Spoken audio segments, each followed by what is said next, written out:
beautiful Payson, Arizona, in our fifth wheel. So I'm enjoying the cool while doing my job. Andrew, say hi. Hey everybody, I'm Andrew. I'm also one of your brokers. I am not in the cool weather. I am in my office.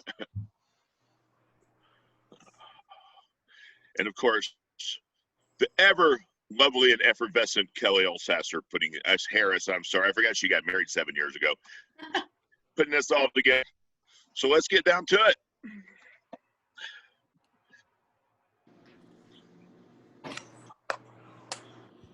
I have questions that were sent. Where did I put them?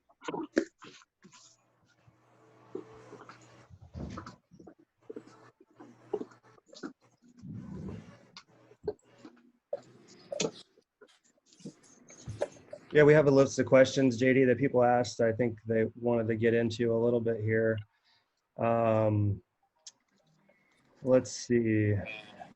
Kind of a basic list. Updated list. Here we go. So, buyer-broker agreement, unethical agents, how to protect buyers, how to protect yourself from selling a house sight unseen. Contract updates with COVID and new requirements seem to be the top lists of questions. As far as new requirements goes, I'm assuming you're talking about your SkySlub checklist for contract documents that my home group requires. So we sent out an updated list in, I think, May with what the new contract requirements were, what documents we would be looking for to require to approve your SkySlope file. And I believe that is actually, that lives in the SkySlope checklist, the actual document checklist, document tabs in SkySlope, and it's also available in our back office. And I believe we posted it to the Facebook Mastermind, so you can find all those documents. The biggest changes were obviously wire fraud advisory we require now. Market conditions is a requirement. And the one that's causing the most confusion is the affiliated business disclosure. That is an actual RESPA requirement. And as far as agents, you know, they want to tell us that their clients aren't using those companies, so they don't need to sign them. Well, you got to remember, your client is a client of our brokerage, and you are acting on behalf of us as a brokerage. So they are technically all of our clients. So any company that we use, we have to disclose, and that's why we require it now. It's definitely don't want to get audited or have a lawsuit and not have that in your file. Yeah. Federally mandated. I mean, we're talking federal law, Real Estate Settlement Procedures Act, and TRID. It's a very, very big deal. And here's a way to look at stuff like this. Put it in your template so it always shows up so you never forget it. And think of it like, you know, if something bad happens in the woods and a bear comes at you, you'd rather have that gun and not need it than need it and not have it. And that's the way it is with all disclosures. John isn't from 40 years ago. You're better to, it's impossible to over disclose and really stupid under disclose. Why not pursue the impossible than live with the consequences of the dumb? But it is confusing, I understand, to a lot of people, but it's a general my home group disclosure that we do this. We have to say that per federal law.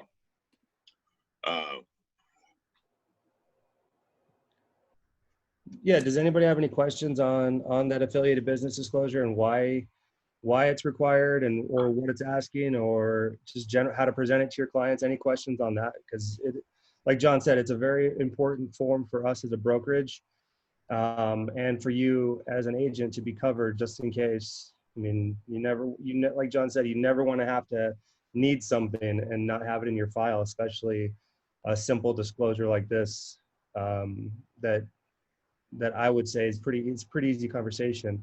But does anybody have any questions on that, or as why we require, or what it is if you haven't seen it yet? One more thing, Andrew. It's also unlike stuff with the Department of Real Estate that it's the broker and then the agents are under the broker. RESPA requirements are individual. All of us have the same requirements under RESPA, not just companies. So right. You're actually hanging yourself out to dry with you know. Their law firm's the United States Attorney General. I don't think we ever want to actually be dealing with that. So it's a big deal. We know it's a hassle, paperwork and paperwork and paperwork, but it's a better. It just has to be done. Anybody else got a question on that? What's next on our list, Andrew? Well, John, I wanted to real quick, coming soon here, we're going to have a couple of, not necessarily changes to our paperwork, but an update to how SkySlope requires them.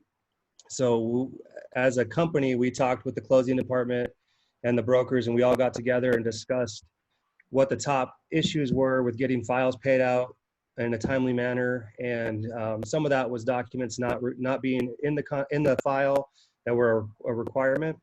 So what we're going to do proactively as a brokerage, the two that seem to be the most missed would be lead-based paint and HOA addendums.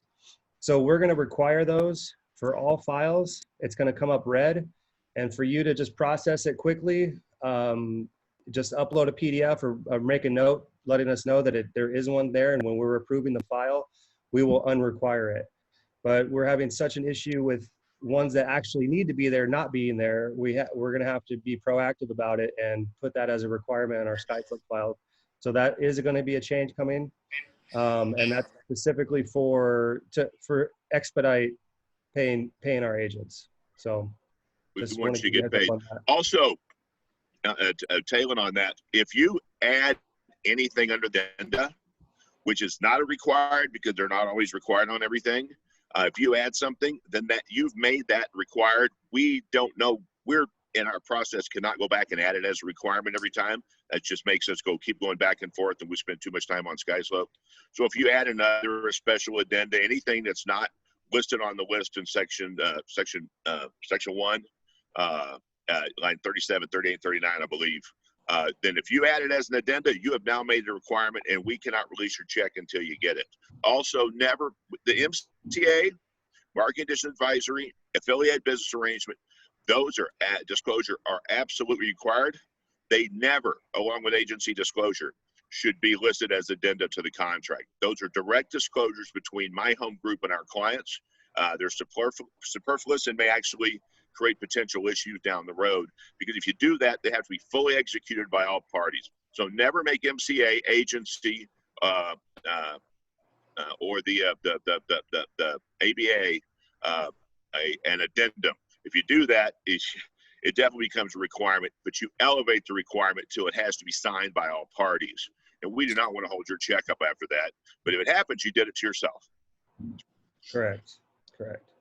Does anybody have any questions on that as far as SkySlope, having us process your checks, process your files, anything that you're having an issue with, or any questions on that as to why we're doing it? Just want to make sure everybody's clear that we're not trying to make it more work for you. We're trying to make it faster for you to get paid and not have the closing department flag your file after the check's there and have to wait a day or two to get an answer. So just want to, we're trying to be proactive, not reactive, and we're trying to get everybody paid quicker. No questions? Okay. John, there's one on here that is near and dear to your heart, and I know you teach a CE class basically on it. It's buyer broker. Buyer broker agreements. And the specific question was, how do you present to the seller, and how do you clarify with your buyer that you're going to ask for additional commission to cover that buyer broker agreement? Very simple. I tell the buyer, here are the options. You can pay me and pay less for the house, and let the seller know that you're going to be paying me direct in escrow, and you're deducting it from what you're paying for the house because you're including me in your acquisition cost. That's my personal favorite. The other one is once you get a buyer broker agreement, that constitutes an invoice. That's a billable item against the escrow. So you can, if you add concessions in, if you have enough money left in the concessions, you can actually get your buyer broker fee as part of your concessions. The trouble with that one is you have a limit for how much concessions you can do, and you may be busting that limit, which we get the call all the time. Buyers had too much money in concessions and can't spend them all, and the seller gets that money. The third option is simply the buyer pays you at close of escrow, and you don't take it into negotiation. What you can't do is call and ask for a higher commission. What you can do is call and disclose to the listing agent. You can call and disclose to the listing agent, I have a buyer broker agreement. That will be taken into consideration. Your co-broke, your pitiful little peensy co-broke in MLS is not enough. So we're going to be negotiating on behalf of my buyer who has a buyer broker agreement with me, an employment agreement. And because it is in writing and involves fees per R4 281101 and the Code of Ethics, we actually have to disclose that. But what's cool about it is when you disclose it, it really makes it possible to kind of shove that fee right back down the seller and the cheap low co-broke agent's throat. I think Carl had actually asked that question. I don't see him on yet, but that's good information, especially right now, because it is a seller's market, and a lot of the co-brokes that we're seeing are less than 3.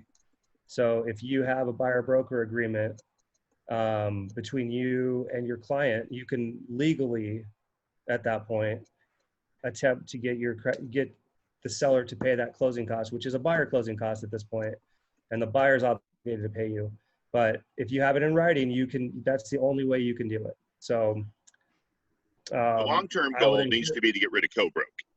What other industry depends on their competitors to pay them and whines like little babies when they don't pay them enough? We need to get rid of co-broke. We need ARS 322151.02 subsection A enforced, which actually it's illegal to work with a buyer in Arizona without a buyer broker agreement. We just had a commissioner back in the day that folded like bad origami and never enforced the law. So, but co-brokes, it's when we got rid of sub-agency and we created buyer brokerage, we should have gotten rid of co-broke then.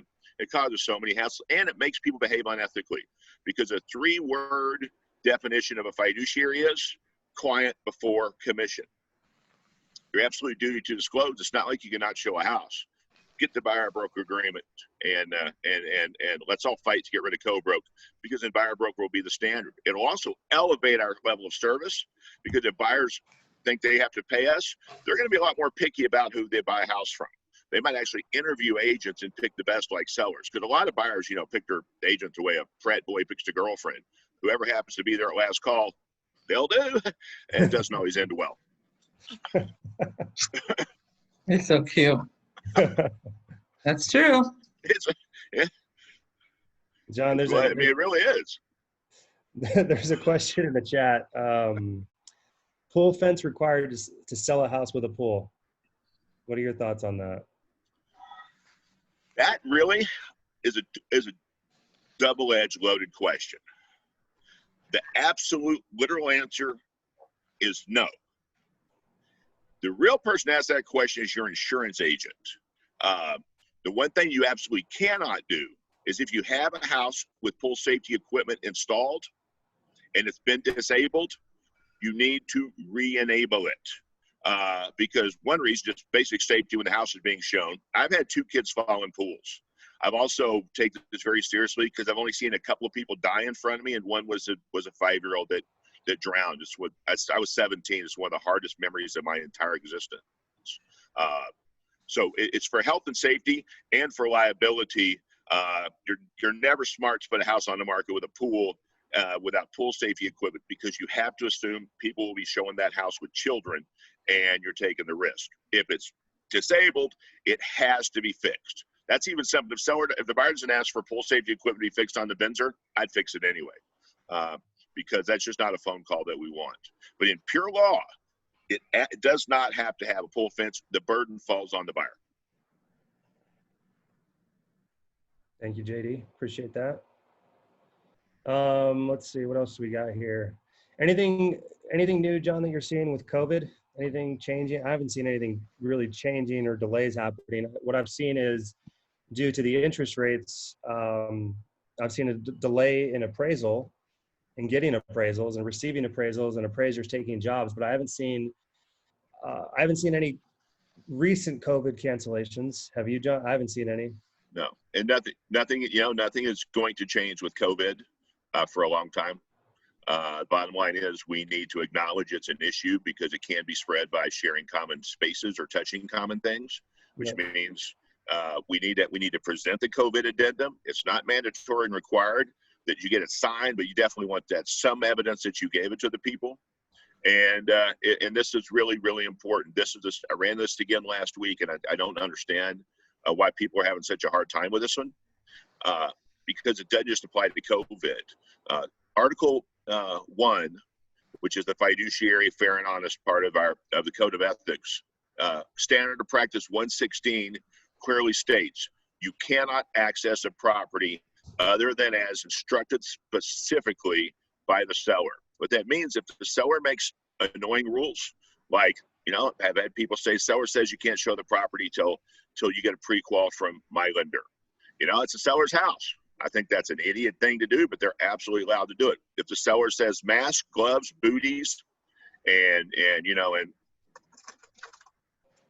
sanitary wipes, which I've seen in virtually every listing I've been around over the last few months, then you have to do it. And as crazy as it sounds, there have been cases of COVID spread from viewing real estate. Even worse, they gave it to a seller who had comorbidities. And I take this maybe a little more seriously than most because I got a bad lung and multiple health issues. It means I don't want COVID. So you have to do that out of respect. It's also a violation of Code of Ethics. And we had an agent was on film. They got videoed. Also, remember, you're always being videoed these days. Was videoed, just ignoring it all. When questioned, she says, "I don't buy that crap." Well, it's not up to you. It's the seller's house. It's their rules. We have to respect it. And that agent will get zapped with the ethics violation for that because they were dumb enough to do it on video and then send a text saying, "I don't buy into that crap." So, oh well. Does anybody have any questions on that? And the standard of practice that John's referring to, as far as showing a property with seller's instructions? By the way, that also means, had that to do with COVID, that also means your buyer can never set foot on a property in escrow without you there. They can't go to the inspection without you. They can't meet a roofer. They cannot unless you get specific written instructions from the seller for them to go without you. And that usually means they're going to be talking to the seller without you there. And Andrew will nod. That often ends horribly. So, yeah, we don't. No, I love buyers and sellers. For some reason, they get together. They don't do. It doesn't work. Nope, it never works, and that's why there's that specific line in the contract that the buyer is not relying on anything verbally told to them by the seller. And I've had it happen a couple of times where seller XYZ said something and the buyer relied on it, and then it didn't come true or wasn't accurate 100%. So you just never want that to happen. You never want that to happen. Next. Unethical agents, how to protect buyers. Andrew, you have a license to carry a loaded question? Well, I'm reading off the topics. Here's my answer for that. I don't know. No, it's. What is your thought on that, Andrew? I'll let you go first. It's a challenge. I mean, it's a challenge because you have no idea going into the transaction whether or not the agent's acting unethically, whether or not your offer is getting presented, whether or not they're shopping your offer around, and you have no idea. So it's just, I don't know how, other than just assume that everybody unless they prove otherwise, assume that you are the only ethical person in the transaction and act as such and be as, I guess, suspicious as you can, because otherwise I've been proven wrong too many times that you think everybody's acting on the same level, and you're not, and you just have to assume. Like I tell people that I'm mentoring, I always assume that I'm going to be doing 100% of the transaction, and if the other agent does their job, then that's just a bonus to me. And that's what I tell everybody that I work with, and that everybody that I coach. That's unfortunately, I'm proven right on that more often than not. So it's I think that's just the nature of the business, and you have to take your responsibility to your client to heart. And then once you do that and assume all those liabilities of your fiduciary, I think it's a lot easier to deal with unethical agents because you'll have crossed all your T's and dotted your I's. And if someone's misbehaving, behaving unethically, call them on it. Mhm. Call them on it, because there's come to a point where tolerance equals encouragement, and they may not really have done it on purpose. They may have just I've done things that I looked in the rearview mirror, I'm like, oh, that was dumb. That might even qualify as unethical. What the hell was I thinking? And I went back and tried to fix it. A lot of time they'll do that. And this is what this is what I've taught for many years. This is a Johnism. There's two things you can be in life, and certainly within this kind of relationship. That's a judge or an example. People resent judges. They respect examples. Anytime you come across someone that's acting at a little lower level than you're comfortable with, elevate yours. Literally show them how it's done, and make sure they know. See, listen, I don't like the way you're doing business. Watch, I'm going to show you how to do it right. That may sound arrogant, but if you met me, that's kind of what I do. I would agree with that, John. I would agree with You that. do it well, John. You do it well. Hey, God gives you a gift, you run with it. And if you don't use it, you lose it. That's right. My gift is being an arrogant pain. No, I'm just having fun. All If right, you what else got you it, got, you- Andrew? I'm all you excited got now. it. I got my groove on. Good. Let me see. Hold on one second. Oh, one more thing on unethical agents. Wait. One more thing on unethical agents. And this is true of anyone doing things that make you go, or ooh, no. No, not me. Get them to do what they did verbally or behaviorally. Get them to do it in writing. If you get if someone's going to do dumb things, that's one thing. If you can get them to do dumb things, you can get in writing. Then we can implement consequences after closing, because we really need to clean up our industry. And that I take that as a personal responsibility. And does that sound like I'm setting them up? Yeah. If they're being really bad, I'm going to set them up and get them to put in writing the dumb things they said. Then they're vulnerable to consequences after closing. Because we got to play cop. We're a self-policing industry. We're not really that highly regulated. We don't want to, but that means we really have to hold each other accountable. First accountability, though, is obviously in ethics, is that person in the mirror. Hold yourself to the highest standard and be an example. And if not, then we got to clean up your mess. Well, John, before we move on to other topics, I want to segue off that the self-policing aspect of our industry. We get agents all the time who don't want to rat someone out, or don't want to say anything, or don't want to report anybody. And like John said, we are self-regulated right now largely, which is exactly what we want to be. We don't want to have oversight. We don't want to have any more oversight than we need. We don't want a United States Commission of Real Estate. Yeah. Can I add on, like, if it's a new home builder, okay? The new home builder in South Phoenix, in the neighborhood where my family owned a lot of land. I went in on a Sunday, or I called in on a Sunday, called back on a Monday. The young lady, she didn't answer her phone. Didn't hang up her phone good. And all kind of derogatory profanity words. And there was a gentleman in the back ground as well. I don't know, maybe a foreman or whatever back. And she said call me B, call me everything. And I was asking legitimate questions, a few little things. And then he said, was that a realtor? Oh, there, so-and-so, so-and-so. And it was vulgar. And I'm an old telephone person. I found the number to Pulte Homes in Georgia, happened to get the president's sales directly on his cell phone. And she tried to call me back and apologize. I didn't accept it. I just said, no, I heard you. I got to go.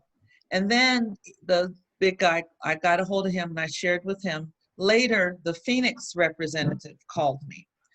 And my biggest problem was with that is because the Pulte Homes right there off of Southern and 24th Street. I have family members that live right across the street, and we own all of 32nd Street and Broadway. And if she treated me as a professional that way, and she's a realtor, how are they going to treat the clientele? And that doesn't look good. And I just really take that, you're right, self-policing our industry, We got to take it serious. We got to stay that professional. I'm in two industries that need to stay professional: education and real estate, because eyes are on us. It's on us, and that's really important. It's very important. We're talking people lives. We're representing today thousands. I mean, homes are so expensive, and one of their biggest purchases that they'll buy. So we have to go out with class. We got to go out, and I know all my home group people do that. Okay. However, we want to make sure that we do that because we're affecting lives. Amen. Big time. Andrew, she said it better than you or I could. One thing about new home builders, though, you have to remember, they are typically not realtors. Okay. They're real estate agents. Okay. And when you do a new home transaction, we don't represent the client. We are simply referring. Their contracts are very clear. Okay. So our ability to go after them is only what you did. Climb up the food chain and raise holy hell. And thank you on behalf of everyone. Thank you for doing that. Because hopefully that idiot that did that got their ass chewed, pardon my language, and they'll never do it to anyone else. Well, my best friend's family sold them the land, so I called them and told them, and they really let them have it because we don't know who. And thank you for sharing that. And in my head I know that they're not, but just saying ourselves as realtors, we got to really go out there gracefully. We have to go out there gracefully because people, they're hurting. They're depending on us. They're depending on us to do a good job for them. We got to always be on the high road. You know one thing great about the high road? Unfortunately, there's not a lot of traffic. Oh, okay. Yeah, okay. I get you. Okay, all right, yeah. And that, that self-policing, that goes from ethics complaints, that goes to armless complaints, that everything in our industry, we have the ability ourselves to file something. Like I had an agent reach out and said, well, this property says they're under contract. They haven't changed the status. We keep inquiring. And I told them, I'm like, we'll call them and see if they have an offer. And if they say that, then report them to armless for data integrity violation. Right. Because that's an immediate fine. You have to change it within 3 days of accepting a contract. $500. So if you don't do it, I said, if they don't do it, and they didn't have an offer and they're telling you they have the offer, well, then call me back because then I'll call their broker. If they do it, well, they're going to get charged $500 and that'll teach them for telling people they have a contract and not changing status. Yeah. I've never seen an agent get that fine twice. I don't care how much money you make. $500 is a hard lesson in a pocketbook. Yeah. And it was on a significant price. It was on a $1.3 million home and just not changing the status, for weeks. So just silly things like that, because we as an industry, we rely on our data. And if the data is not accurate and it's purposely not accurate, then I think, we got to hold people accountable for that. It's just, I find that ridiculous that you wouldn't change the status on something for weeks when it's under contract. So. And society looks at us monolithically. So if somebody does something like that and the public finds out about it, guess who looks bad? Everyone in this room, even though we got nothing to do with it. Unfortunately, when we're awesome, then they never hear about it. But when somebody does something wrong, then it makes us all look bad, which is a burden. Again, it goes with the self-policing, and it goes with tolerance equals encouragement. It's a job. I wrote this 15 years ago. It's the nature of man that sooner or later, usually sooner, tolerance will equal encouragement, which means if you let people keep getting away with stuff, eventually you're basically encouraging them to keep it going. But we have to hold each other accountable. Again, that starts in the mirror. No, I agree. And that's what I told that agent. I mean, because she was upset because, my client keeps asking me and it still says active and she keeps still seeing it everywhere as active. And I keep telling her it's under contract. So she's, starting to not believe what I'm telling her. And I said, well, that's why you need to take that next step of file the violation, because armless will immediately reach out to them. And if they find out, then the status will change immediately and they'll get fined. So. And it's confidential. It's not like you're going to say, oh, that John Dyer guy ratted me out. It's all confidential. You're doing us all a favor. Yep, absolutely. And that's the thing is you are doing a favor to other agents when you do that sort of thing, Because like John said, I guarantee you they're not going to do that again. They will not do that again because that fine is stiff and it's immediate. And, it's like you got to, everybody's got to play by the same playbook, otherwise it's not fair, So, but if we don't do it, like John said, you're just allowing it. So it's a burden on us as agents to self-police, and people feel like they're rats. I don't feel like you're a rat. You're looking out. I feel like you're looking out for your industry, and You're also looking out for them. You're doing them a favor, because sooner or later it's going to come back to haunt them big time. Yeah, absolutely. I want to know if I screw up. I am human. If I screw up, I want to know. And if I got to pay a little bit for it, I want to know. That's how I learn. We learn from our mistakes, or we should. Yeah, we should, exactly. That's what my parents told me. I've been trying to prove them wrong for 59 years. Right. It's just, to me, it's a silly thing, but right now, especially, it's prevalent. The market is so crazy, and listings are flying off the shelf, and you could accept the contract today, and then tomorrow you could get an offer that's $10,000 more, right? I mean, it's just crazy. So you have to protect yourself and protect your clients, and unfortunately, that may mean turning in an agent for doing something that's unethical. I see a question. Andrew, that's a great segue. Did you see the question there about coming soon? Yes, sir. Because obviously, and if you haven't read it yet, everybody, and I'm not going to give you my inter-industry political opinion on it other than I hate it, you need to read Rule 8 because coming soon has changed. The question was, it disappeared. Let me see if I got it right. The question was, if you have coming soon, can you present offers before? Absolutely. That's the law. The law says you must present all offers. If you get an offer on a home that's not even on the market and you don't even know the address, find the seller, present the offer. Offers by property. So you absolutely can. As a matter of fact, my mom's house, estate sale. She lost her husband, and we're going to be in the coming soon category. But because we're doing garage sales over there and selling all of our stuff, my lady Sylvia, many of you know, we had the conversation this morning. There's a very good chance that house will sell to someone that comes through the garage sale because it's in Chandler for $300,000, which is basically wave the sign, cash the check, kind of. So yeah, you absolutely can. You just have to read and understand Rule 8. And I would explain it to you, but I've read it about 5-10 times, and it still comes out of my mouth wrong every time. The coming soon listing? Yeah. Well, no, the Rule 8 and what you can do and marketing and the 48 hours, and it's complicated. But absolutely. And never forget, you are obligated to present all offers. I had to reach out to a broker yesterday because they had an agent that says, I'm not presenting any offers. I'm going to sell it myself. And I said, do they have written instructions from their seller? And oddly enough, the seller called our agent and said, they got no instructions from me. I want to see your offer. So I didn't like that the seller called our agent, but he absolutely wanted to see the offer. You have to present all offers. You don't have to present them as good, but your seller has to know about them. That's the law. That's R4 281101, I believe, E. So just to be clear, you can actually, the coming soon is a lot different than, they changed it from delayed status. The delayed status, you couldn't do anything. You couldn't show it. You couldn't do anything with that. Coming soon is a different animal. But you could take offers. You could take offers, but you couldn't show it. Right. So coming soon, you can show it. You can accept offers. You can go under contract. It's different. It's happening all day. It's happening all day, every day.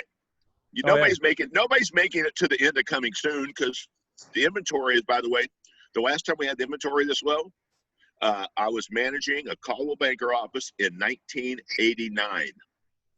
6,000 listings, 60-something high. It's insane. We built a lot of houses since then. We've added a couple of million people. It's whacked. Hey, Andrew, along that same note, yes, sir. One of the questions I had on the other list, how to protect yourself when selling a property, a house, sight unseen. Again, most of history of my career, typically market, nobody does that. It's just kind of dumb. Now, it's happening all over the place. Yeah. You just have to make sure that your buyer gets in that house for inspection as soon after you open escrow as possible. But again, speaking of my gal Sylvia, she did a sight unseen last week, and it's a good thing. There were 30-something offers on that house, and fortunately, she got it.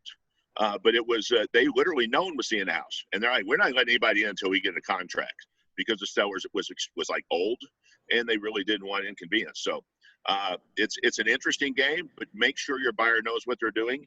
And the one thing you can't do is multiple sight unseen offers, like throw offers at 10 property that you've never looked at, knowing if you get accepted, you're going to go look, without disclosing to all those agents and sellers that you're making multiple offers. That's the law. Oh yeah, and the code of ethics and harmless rules. And harmless rules. Yep. I'm hoping that answered your question on the coming soon. I mean, so the short answer is yes. Yes, you can. Mhm. Yes. And the reality is you will. Like I said, I don't think a lot of coming soons are actually making it to the end of the coming soon period.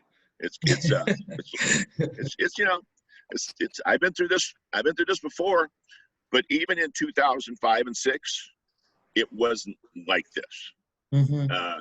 Because we did not have free interest. And if you know anything about macroeconomics, 3% is the tangible cost of money, which means if interest rates are 3%, you're basically getting that money for free.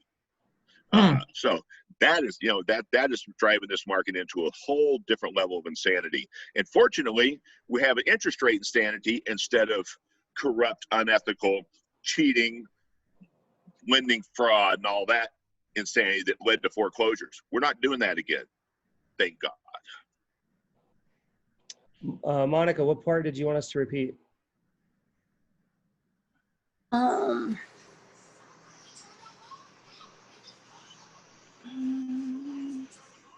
About the coming soon? Yes. Okay, so like John said, we are obligated to present all offers, and the coming soon is essentially for just clear cooperation now. It does not restrict you from showing the property or accepting an offer on the property. So you can definitely accept an offer on a coming soon listing before it goes active, for sure.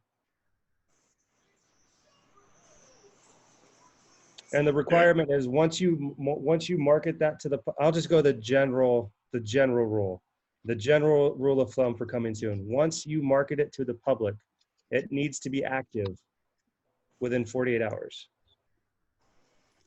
So what does market to the public mean? It means a Facebook post. It means a sign in the yard. It means you blogged about it on your website. Wherever the public can access, that needs to be active. And that would even include pre-MLS listing groups that are only agents. It doesn't matter. That inside of our brokerage is okay. Outside of our brokerage is the public. That's the rule. So you can put it on the MHG mastermind and not have to go active.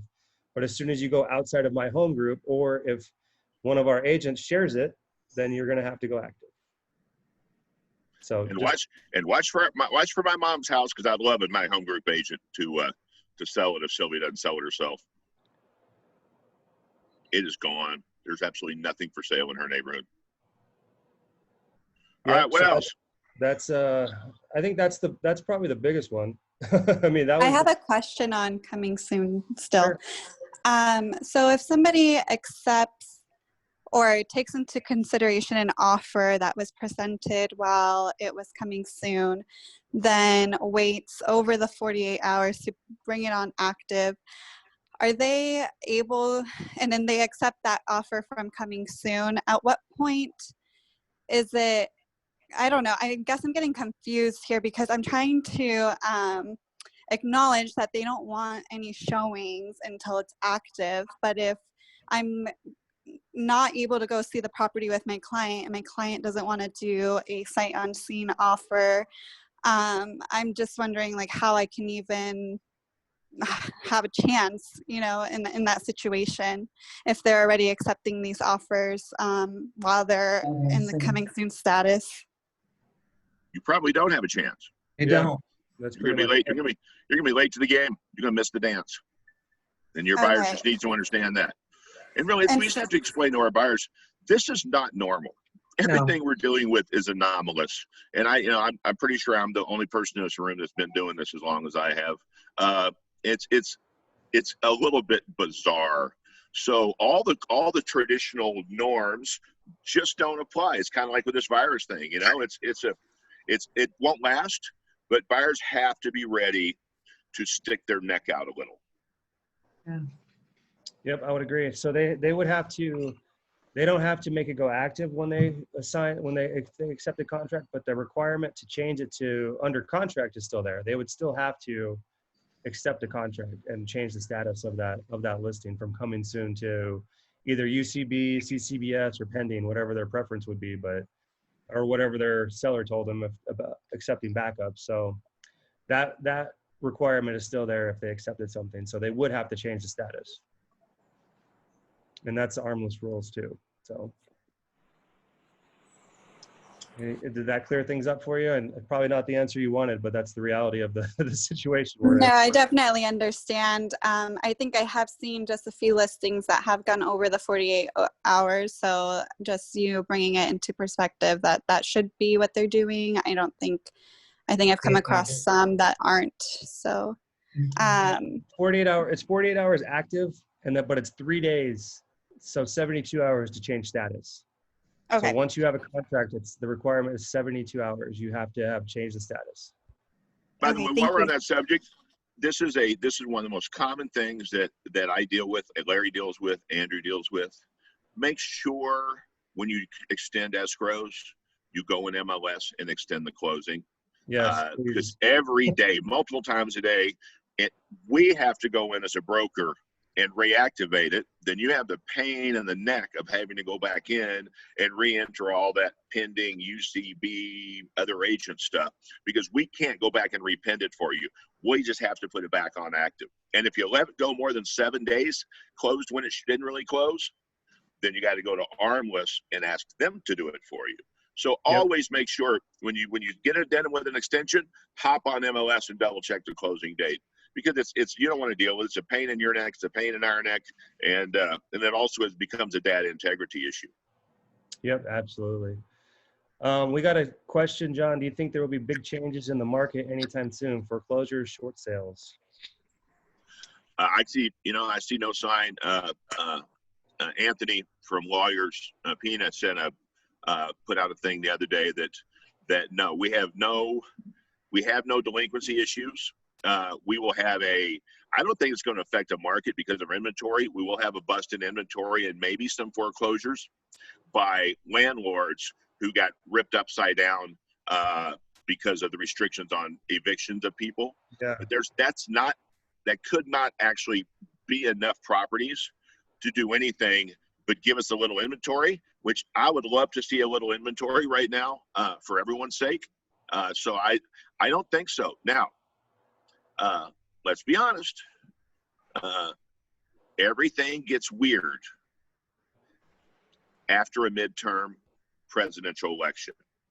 So let's just hope politics doesn't mess with our business again. But that's not even a partisan thing. Midterm elections always end up with something moving in the real estate market, and it's usually because midterm elections cause movements in the economy for that which was pin up and not want to do it, that they're waiting to see. But I don't think it's going to be nearly as dramatic as it was in midterm for Obama or Bush. And both of those second 4 years, the first year of their second term, it got a little weird. But I don't even think that's going to affect because the market's too hot. And guess what, guys? California people are moving to Arizona in record numbers. Their market ain't doing great. Ours is. People are moving from New York and Chicago, record numbers, to Arizona. So if I just had not do this broker thing, if you're doing out-of-state marketing, I would be focusing on those 3 states. New Jersey too. And that's the thing. That's what I was going to say, John, is that I don't see until that trend stops and the inventory has time to catch up. It's just a simple supply and demand equation. I mean, there's more demand than there is supply, so that'll always keep markets strong for our foreseeable future. And I don't see, unless the Fed decides that they're going to change monetary policy sometime soon, which it doesn't sound like it after last week's meeting.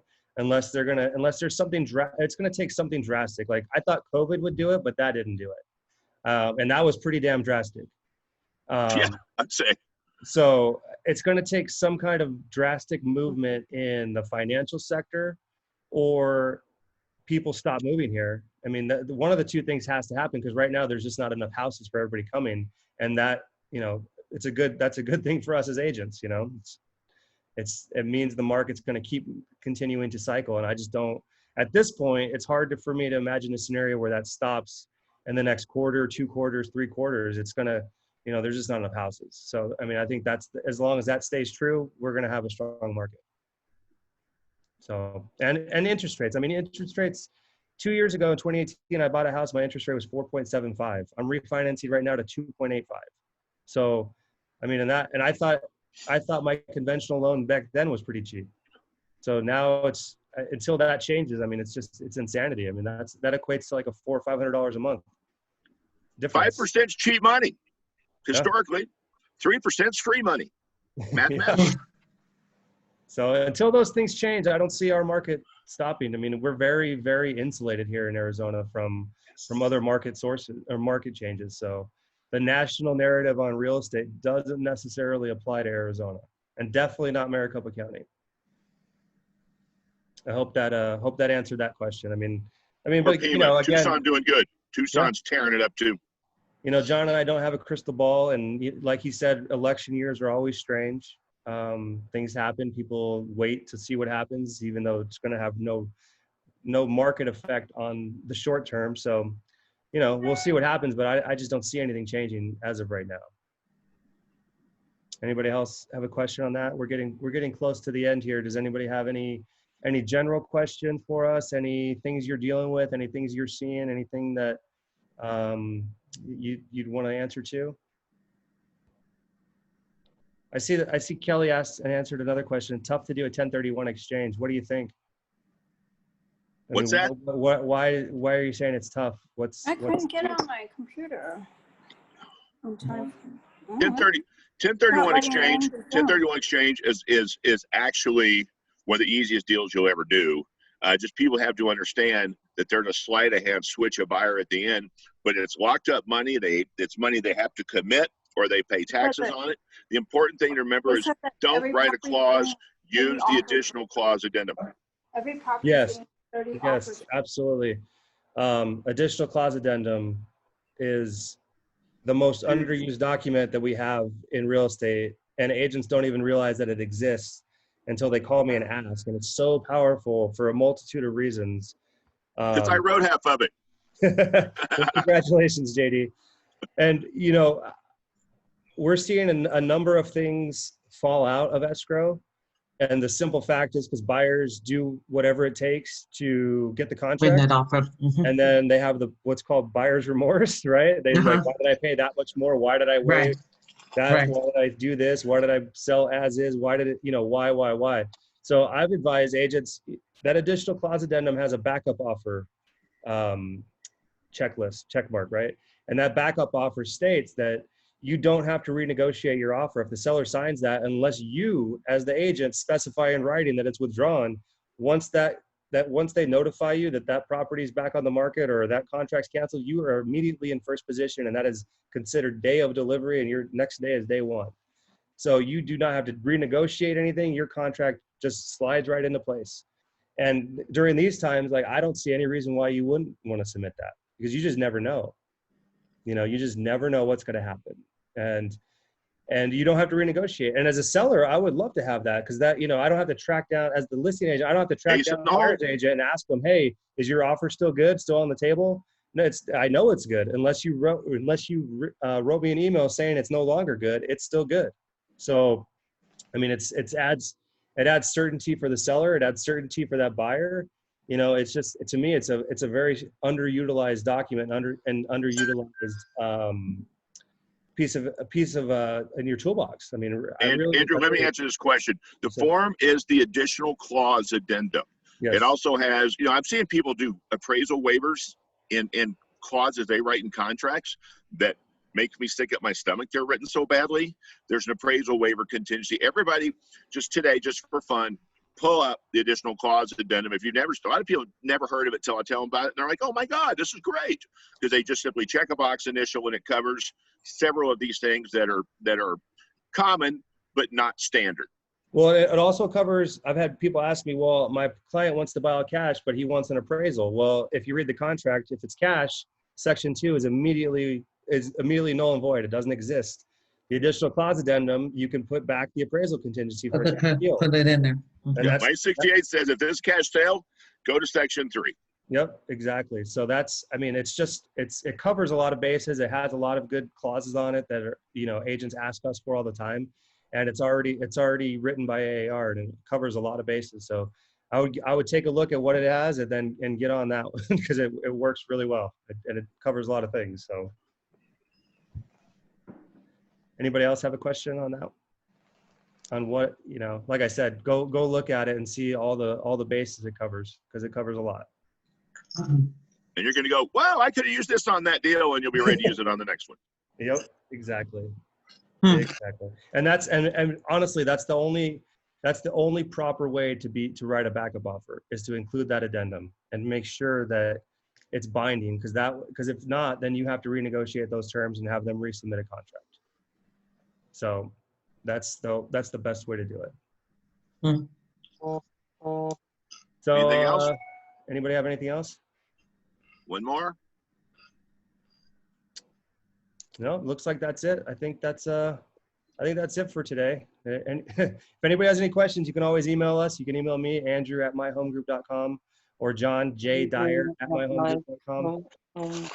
And remember, we're here for you. You know, this is never forget it's a weird industry. You don't work for us. We work for you. We don't pay you. You pay us. So we're here.